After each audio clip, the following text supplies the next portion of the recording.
গতকাল ছিল boxing day, যাকে অফারিং ডেও বলা হয়। আর এই বক্সিং ডেতে ক্রিকেটের মহাযজ্ঞ বসেছিল। হ্যাঁ দর্শক, IL T20, BPL, SC T20 এবং দ্য অ্যাশেজ, সেই সাথে আছে দ্য বিগ ব্যাশের মতো বড় টুর্নামেন্ট। এই বক্সিং ডেতে এতই ক্রিকেট ম্যাচ ছিল যে ভক্ত সমর্থকরা কোনটা রেখে কোনটা দেখবে সেটাই ঠিক করতে পারতেছিল না, কেননা সব জায়গায় একই সাথে ক্রিকেট চলছিল একই ধাঁচে। তবে চলুন এক নজরে দেখে নেওয়া যাক কোথায় হলো কেমন পারফরমেন্স। SC T20 থেকে শুরু করা যাক, যেখানে প্রথম ম্যাচেই জিতে গেছে ডারবান সুপার জায়ান্ট। আর এদিন MI কেপটাউনের হয়ে সবচেয়ে বাজে পারফরমেন্স করেছেন দলটির অধিনায়ক রশিদ খান। হ্যাঁ দর্শক, 4 ওভার বোলিং করেছেন, যেখানে খরচ করেছেন 44 রান, কোনো উইকেট পায়নি। ওভার প্রতি 11 রান করে দিয়েছেন বর্তমান বিশ্বের সেরা এই লেগ স্পিনার। রীতিমতো হতাশ তিনি।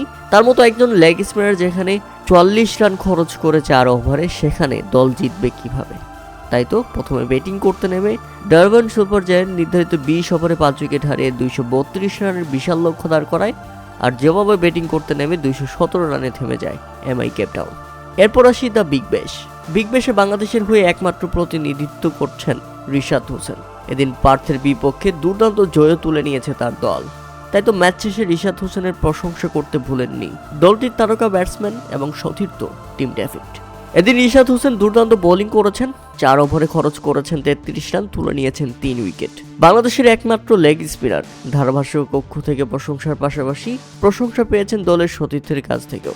রিশাদ হোসেনকে নিয়ে টিম ডেভিড বলেন, প্রথমবার অস্ট্রেলিয়াতে এসেই রিশাদ হোসেন দারুণ পারফরমেন্স করছে। তাকে দলে পাওয়াটা ছিল সবচেয়ে বড় ব্যাপার। ছোট কিংবা সোজা যে কোনো বাউন্ডারিতেই ওর হাতে বল দেওয়াটা একেবারে নিশ্চিন্তার, কারণ সে খুব বিচক্ষণ। ওর মধ্যে সত্যি বিশেষ কিছু আছে। এরপর আসি বিপিএলে প্রথম ম্যাচে সিলেট টাইটান্স 190 রানের বিশাল লক্ষ্য দাঁড় করিয়েও হেরে গেছে রাজশাহী ওয়ারিয়র্সের কাছে, যেখানে রাজশাহী ওয়ারিয়র্সের অধিনায়ক নাজমুল হোসেন শান্ত সেঞ্চুরি করে হারিয়ে দিয়েছে সিলেট টাইটান্সকে। আর রাতের ম্যাচে চট্টগ্রাম রয়্যালস জিতে গেছে নোয়াখালী এক্সপ্রেসের বিপক্ষে। চট্টগ্রামের দেওয়া 174 রানের লক্ষ্যে ব্যাটিং করতে নেমে নোয়াখালী এক্সপ্রেস অল আউট হয়ে যায় মাত্র 109 রানের মধ্যেই। রীতিমতো বিধ্বস্ত নোয়াখালী এক্সপ্রেস, যেখানে জিতে গেছে বিসিবির কমিটির দল চট্টগ্রাম রয়্যালস। এদিকে দা এসে যে চলছে হাড্ডাহাড্ডি লড়াই।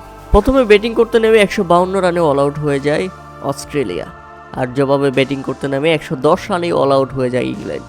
এরপর দ্বিতীয় ইনিংসে 132 রানের মধ্যেই অল আউট হয়ে যায় আবারও অস্ট্রেলিয়া। তাই তো ইংল্যান্ডের সামনে 175 রানের লক্ষ্য দাঁড় হয়। ইংল্যান্ডকে জিততে হলে করতে হবে 175 রান।